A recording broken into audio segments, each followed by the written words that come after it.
बिस्मिल्लाहिर्रहमानिर्रहीम। आप देख रहे हैं मेरा यूट्यूब चैनल और फेसबुक पेज लीगल ईगल्स। बात करेंगे इस वक्त की मौजूदा सियासी सूरत हाल। और इस वक्त जब मैं ये वीलॉग रिकॉर्ड कर रहा हूँ, ये तकरीबन रात के 2 बजे का वक्त है। और इस वक्त पाकिस्तान के अंदर एक अजीब सी सिचुएशन क्रिएट हो चुकी है। पाकिस्तान के एक साबिक वजीर आज़म और पाकिस्तान की एक बड़ी सियासी जमात पाकिस्तान तहरीक इंसाफ के चेयरमैन की गिरफ्तारी से मुतल्लिक जो है वो कुछ खबरें हैं। और इस वक्त पाकिस्तान के अंदर जगह जगह, खासकर पाकिस्तान के बड़े शहरों के अंदर एहतजाज हो रहे हैं। इस वक्त जब हम ये बात कर रहे हैं या जब तक आपके पास ये वीलॉग पहुंचेगा, रात के इस पहर भी लाहौर के लिबर्टी चौक के अंदर लोग बहुत ज़्यादा कसीर तादाद में लोग मौजूद हैं। पाकिस्तान के बाकी बड़े शहरों में मौजूद हैं। रिपोर्टडली एज पर ट्विटर रिपोर्ट्स और कुछ पाकिस्तान तहरीक इंसाफ के सीनियर रहनुमाओं के जो ट्वीट्स हैं, उसके मुताबिक पाकिस्तान मुस्लिम लीग नवाज के उनकी जो क़यादत है, ख़ासकर उनके इंटीरियर मिनिस्टर राना सनाउल्लाह और बाकी लोगों के घरों के बाहर भी पाकिस्तान तहरीक इंसाफ के कारकुनान मौजूद हैं। हम इस मामले के अंदर कानूनी पहलू जो है उसके ऊपर बात करेंगे कि ये जो इमरान खान जो पाकिस्तान के साबिक़ वज़ीर आज़म हैं, तहरीक इंसाफ के चेयरमैन हैं, उनकी गिरफ्तारी से मुतल्लिक बात हो रही है। ये कौन से मुकदमे में हो रही है, ये मुकदमा है क्या? क्योंकि जब इस तरह की सिचुएशन क्रिएट हो जाती है, जब हर तरफ ये शुरू हो जाता है माहौल एहतजाजों का और बहुत सारी चीज़ें, तो पाकिस्तान की जो बाकी अवाम होती है, पाकिस्तान की जो अवाम खासकर इस इशू को घर बैठ कर देख रही है या इवन सड़कों पर निकल कर भी देख रही है, उनको उस चीज़ के बारे में पता नहीं होता कि जिस इशू की वजह से ये सब कुछ हो रहा होता है। चूँकि इसके अंदर इस वक्त एक क्रिमिनल केस इन्वॉल्व है। एक क्रिमिनल केस रजिस्टर किया गया है पाकिस्तान तहरीक इंसाफ के चेयरमैन इमरान खान के खिलाफ। और वो केस क्या है, वो FIR क्या है, उसके कंटेंट्स जो हैं वो आप लोगों को पता होना बड़ा ज़रूरी है। मैं अपनी ओपिनियन भी दूंगा एज ए लॉयर, और मैं ये समझता हूँ कि एज ए लॉयर मेरा ये फ़र्ज़ बनता है, क्योंकि इसके अंदर ये जो FIR है, इसके अंदर एक लॉयर की लीगल ओपिनियन होना एक अलग चीज़ है, लेकिन इसके अंदर क्योंकि एक जो मुदई है, मुदई मुकदमा, वो भी हमारी बरादरी या कह लें कि आप जिस तरह बार एंड बेंच का रिश्ता होता है, तो वो एक मैजिस्ट्रेट साहब हैं जिनको इस FIR के अंदर मुदई बनाया गया है। तो ये ज़रूरी है कि आप लोगों के सामने वो FIR रखी जाए। ये FIR जो है वो आज से एक दिन कबल इस्लामाबाद के थाना मारगला की रजिस्टर्ड है, और वहाँ पर ये FIR लॉन्च करवाई गई थी। जो मुदई मुकदमा है, इसके अंदर अली जावेद मैजिस्ट्रेट साहब हैं जी, सदर इस्लामाबाद से इनका ताल्लुक है। पता उन्होंने अपना DC ऑफिस G114 इस्लामाबाद लिखा है, और साथ उनका शनाख्ती कार्ड नंबर है, मोबाइल नंबर है। और ये जो FIR है, इसके अंदर जो जुर्म लगा है वो एक ही है, जो कि 7 ATA है। 7 सेक्शन है, और ATA एंटी टेररिज्म एक्ट 1997 है, जो हमारा दहशतगर्दी को डील करने वाला एक्ट है 1997 का। ये 7 ATA वही है जो अक्सर हमारे वकला के ऊपर, जैसे लाहौर हाईकोर्ट के अंदर एक वकील साहब ने कॉपी ब्रांच के अंदर तोड़फोड़ की थी, तो उनके ऊपर भी इसी तरह की FIR का इंदराज किया गया था इससे कबल कई दफ़ा। मतलब मैं एज ए लॉयर इसलिए इसके ऊपर कमेंट कर रहा हूँ, क्योंकि हमारे वकला के खिलाफ जब भी कोई कैंपेन चलती है, तो हमारे वकील साहब की तरफ से अगर कोई छोटा मोटा फाउल प्ले हुआ हो या वकला का कोई ऐसा एहतजाज हुआ हो जिससे गवर्नमेंट को प्रॉब्लम होती है, तो हमारे ऊपर भी 7 ATA की FIR काट दी जाती है फौरी तौर पर। तो ये 7 ATA की एक FIR दर्ज करवाई गई है। आज से एक रोज़ कबल तकरीबन रात 10 बजे के वक्त ये FIR दर्ज करवाई गई है। थाना मारगला इस्लामाबाद के SHO साहब को एक मजिस्ट्रेट साहब ने दरख्वास्त दी है, वो दरख्वास्त में पढ़ के सुनाऊंगा। FIR का नंबर है जी 407/22। और जिस तरह मैंने आप लोगों को बताया कि वकूए का टाइम लिखा गया है पिछली जो 20 अगस्त की रात 9:15 पर, और रिपोर्ट किया गया है तकरीबन 10 बजे 20 तारीख को ही रात 10 बजे। अब उस FIR को पढ़ लेते हैं ताकि आप लोगों को आइडिया हो कि वो FIR के अंदर क्या है, कौन सी चीज़ जिसके ऊपर दहशतगर्दी की दफात लगी हैं। मैं एज ए लॉयर ही उसके ऊपर कमेंट करूंगा, ना कोई पॉलिटिकल कमेंट होगा, या मतलब कोई पॉलिटिकल एफिलिएशन की वजह से कमेंट नहीं होगा। लेकिन बहरहाल एज ए लॉयर मैं उस FIR को पढ़ के भी सुनाऊंगा और अपनी ओपिनियन भी उसके ऊपर दूंगा। खिदमत जनाब SHO साहब थाना मारगला इस्लामाबाद, गुजारिश है कि आज मौरखा 20/8/2022 को PTI की एहतजाजी रैली जो शहबाज गिल की गिरफ्तारी के खिलाफ थी, जिसकी क़यादत चेयरमैन PTI इमरान खान कर रहे थे। रैली का रूट 0 पॉइंट से F9 पार्क था। इमरान खान ने F9 पार्क में एहतजाजी जलसे से खिताब किया। जलसे में हज़ारों अफराद शरीक थे, और जलसा तमाम TV चैनल्स पर पूरे मुल्क में बराह रास्त नशर हो रहा था। और मैं बहैसियत डिप्टी मजिस्ट्रेट हमरा अपने गनमैन सैयद जौहर कांस्टेबल, उसका आगे 124 नंबर लिखा है जी, और सगीर अहमद सब इंस्पेक्टर थाना मारगला इस जलसे में मौजूद था कि चेयरमैन पीटीआई इमरान खान ने दौरान तकरीर तकरीबन 9:15 बजे रात अचानक इस्लामाबाद पुलिस के आला तरीन अफसरान और एक मुअज़्ज़ज़ एडिशनल सेशन जज साहबा को डराना और धमकाना शुरू कर दिया। इमरान खान की तकरीर के मुतल्लिका हिस्से का मतन दर्ज झैल है। शर्म करो आईजी इस्लामाबाद, आईजी तुम और डीआईजी तुम्हें तो हमने नहीं छोड़ना, तुम्हारे ऊपर केस करना है हमने। और मजिस्ट्रेट साहबा आप भी, और मजिस्ट्रेट साहबा ज़ेबा आप भी तैयार हो जाएं, आपके ऊपर भी हम एक्शन लेंगे, आप सबको शर्म आनी चाहिए। इमरान खान के इन अल्फाज और तकरीर का मकसद पुलिस के आला हुक्काम और अदलिया को दहशत ज़दा करना था, ताकि पुलिस अफसरान और अदलिया अपनी कानूनी जिम्मेदारियां पूरी ना कर सकें और पीटीआई या उनके किसी भी शख्स के खिलाफ अगर कोई कानूनी कार्रवाई करने का मामला जेर गौर हो तो इमरान खान से खौफ की वजह से कार्रवाई करने से इज्तनाब करें। इमरान खान के इस अंदाज और डिज़ाइन में की गई इस तकरीर से पुलिस हुक्काम, अदलिया और अवामन नास में खौफ व हरास फैल गया है और अवामन नास में बेचैनी, बदअमनी और दहशत फैली है और मुल्क का अमन तबाह हुआ है।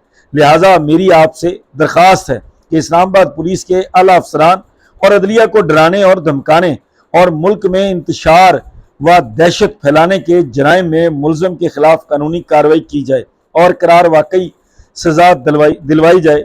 अलारज जनाब मजिस्ट्रेट साहब अपने दस्तखत करते हैं, मजिस्ट्रेट साहब अपना साइन वगैरह करते हैं और उसके बाद वो मार्क कर दी जाती है। जो भी पुलिस अफसर होते हैं, इंस्पेक्टर मोहम्मद अली 20 अगस्त 2022, ये इंस्पेक्टर इसलिए लिखा जाता है कि जो दहशत गर्दी की दफात का मुकदमा होता है उसके अंदर उस मुकदमे को दर्ज करने वाला तफ्तीशी जो भी होता है वो कम से कम इंस्पेक्टर रैंक का बंदा होता है। अब आते हैं इस एफआईआर के कंटेंट्स के ऊपर, कानूनी हैसियत क्या है। हमारे सामने इस तरह की एफआईआर आती हैं, हम 780 की एफआईआर को जब पढ़ते हैं तो जो 780 है वो क्या कहता है। पाकिस्तान का दहशतगर्दी का कानून है एंटी टेररिज्म एक्ट 1997 का, उसके अंदर जो सेक्शन 6 है वो बेसिकली एक्सप्लेन करता है कि टेररिज्म की दफात जब लगानी होती है, किसी के ऊपर टेररिज्म का मुकदमा होता है तो उसके वो सारी चीज़ें सेक्शन 6 के अंदर लिखी गई हैं। उस अभी एफआईआर कहीं दर्ज की जाती है तो जो ऑफेंसेज आपके सामने नजर आते हैं आपको वो सजा वाले होते हैं, ना कि वो जो उसकी एक्सप्लेनेशन वाले होते हैं वो नहीं होते। ये जो 780 है ये लगाने की जरूरत कब महसूस होती है, इसके ऊपर एक बहुत बड़ी डिबेट रही है। पाकिस्तान के अंदर अक्सर पुलिस को अप्रोच करके पंजाब के अंदर खासकर ऐसे बहुत सारे मुकदमात थे, हम लोगों ने सुप्रीम कोर्ट के अंदर भी वो हेयरिंग्स अटेंड की। उसके बाद सुप्रीम कोर्ट ने टाइम टू टाइम इसकी इंटरप्रिटेशन की और सुप्रीम कोर्ट ने कुछ असूल वज़ा कर दिए और अगर मैं उन असूलों के मुताबिक अपना कमेंट करूं, मैं अपनी राय दूं, तो ये जो दहशतगर्दी की दफात की एफआईआर बनाई गई है, ये जो इसके कंटेंट्स हैं, जो मजिस्ट्रेट साहब की दरख्वास्त है, तो ये उनके ऊपर पूरी नहीं उतरती। अगर हम इसको कानूनी लिहाज से देखें, अगर इसके अंदर सुप्रीम कोर्ट अपना कोई नोटिस ले या सुप्रीम कोर्ट के सामने अगर ये मामला जाता है तो मैं ज़ाती तौर पर एज ए लॉयर इसको ये समझता हूँ कि सुप्रीम कोर्ट ने जो अपनी गाइडलाइंस ऑलरेडी दी हुई हैं ये उसके अकॉर्डिंग जो है उस म्यार के ऊपर पूरा नहीं उतरती और ये एफआईआर जो है वो स्टैंड नहीं करेगी सुप्रीम कोर्ट के सामने।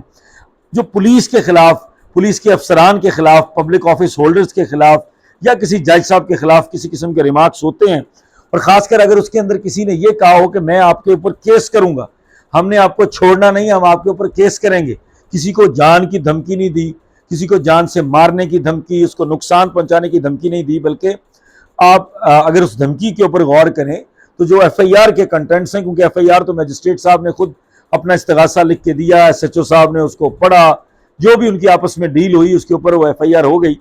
लेकिन अगर उसको पढ़ा जाए जो उनकी अपनी जुबानी है तो ये जो मामलात हैं, ये जो इस तरह की किसी को कहना कि मैं आपके खिलाफ कानूनी कार्रवाई करूंगा, तो ये दहशतगर्दी के जुमरे में नहीं आता।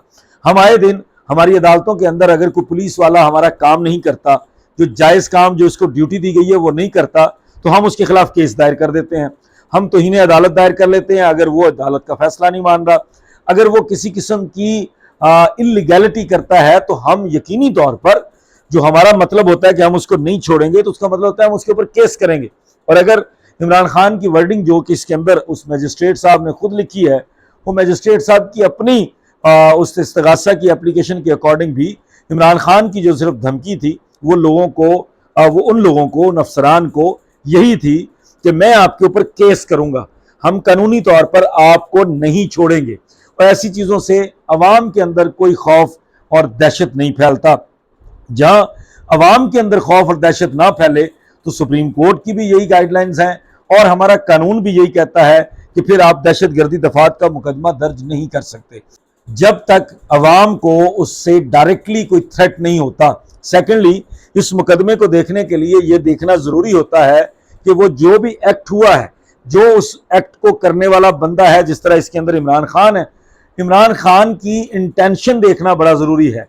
अगर इमरान खान की इंटेंशन उनके अल्फाज से, उनके कंडक्ट से, उनकी बॉडी लैंग्वेज से, उनके अंदाज से, उनके बोलने के डिजाइन से ये वाजे हो रही हो कि वो खौफ फैलाना चाहते हैं, वो दहशत फैलाना चाहते हैं, वो अवाम के अंदर एक खौफ और हरास का माहौल बनाना चाहते हैं, वो इस तरह का अगर कुछ करना चाहते हैं तो फिर आप दहशतगर्दी दफात में जाएंगे। अदरवाइज ये दहशतगर्दी दफात का मुकदमा नहीं बनता। जो मेरी नाकिस इल्मी है, जो मेरी नाकिस राय है, जो मैंने आज तक कानून के अंदर पढ़ा है या आए दिन हमने जो 780 से मुतल्लिक केसेस देखे हैं, उसके मुताबिक बहरहाल ये FIR स्टैंड नहीं करती। FIR तो कल से दर्ज हुई थी, आज तक इस FIR के अंदर कोई पेश रफ्त नहीं हुई। रिपोर्टरली आज के दिन में, आज रात को IG इस्लामाबाद ने इस बात का इजहार किया कि मुझे बाज़ाब्ता तौर पर हुक्म मिला है कि मैं आपको गिरफ्तार करूं। ये बातें भी ट्विटर के ऊपर, सोशल मीडिया के ऊपर गर्दिश कर रही हैं। उसके बाद इमरान खान की जो रिहाइश का है बनी गाला, वहां पर जो रिपोर्टरली, जो इस वक्त तक रिपोर्ट्स हैं, मैं खुद वहां मौजूद नहीं हूं, लेकिन जो रिपोर्ट्स हैं, जो लोग वहां से रिपोर्ट कर रहे हैं, मीडिया रिपोर्ट कर रहा है, मेन स्ट्रीम मीडिया कह रहा है, ट्विटर कह रहा है, तो इमरान खान की रिहाइश गाह को चारों तरफ से घेर लिया गया है। कुछ ये भी अफवाहें हैं या खबरें हैं जो सोशल मीडिया के ऊपर या बाकी जगहों पर गर्दिश कर रही हैं कि इस बारे में भी सोचा जा रहा है कि अगर इमरान खान को जाकर गिरफ्तार नहीं किया जा सकता, हथकड़ी नहीं लगाई जा सकती, तो इमरान खान की उस प्रेमिसेस को सब जेल डिक्लेयर कर दिया जाएगा। बहरहाल ये एक प्रोसीजर होता है, लेकिन चूंकि जब इस तरह की FIR दर्ज होती हैं, पॉलिटिकल लोगों के खिलाफ मुकदमा दर्ज होते हैं, तो बहुत सारे प्रोसीजर्स को या तो फॉलो नहीं किया जाता या उनकी फॉर्मेलिटीज़ को किसी भी वक्त पूरा कर लिया जाता है, जो इस वक्त की सिचुएशन है। बाकी मजीद इसके अंदर जब भी गिरफ्तारी अमल में आती है, फिर अगला कोर्ट का क्या प्रोसीजर होगा उसके ऊपर बात करेंगे। अगर गिरफ्तारी नहीं होती, इस FIR को ख़त्म करवाने के लिए जो इमरान खान इस वक्त इस FIR के अंदर मुल्ज़म है, उनके पास क्या क्या रेमेडी हो सकती है, उसके ऊपर भी बात करेंगे। लेकिन इस वक्त ये बात करना बड़ा ज़रूरी था। मुझे बहुत सारे लोगों के मैसेजेस, कमेंट्स मिल रहे थे हमारे बाकी की वीडियोस के ऊपर, यूट्यूब की वीडियोस के ऊपर हमें कमेंट्स मिल रहे थे कि फलां इशू भी चल रहा है, उसके ऊपर अपनी कानूनी राय हमें ज़रूर दें। तो वो मैंने आपके सामने रखी। मज़ीद कोई अपडेट होगी ज़रूर शेयर करूँगा। तब तक मुझे इजाज़त दीजिए। बहुत शुक्रिया। अस्सलाम वालेकुम।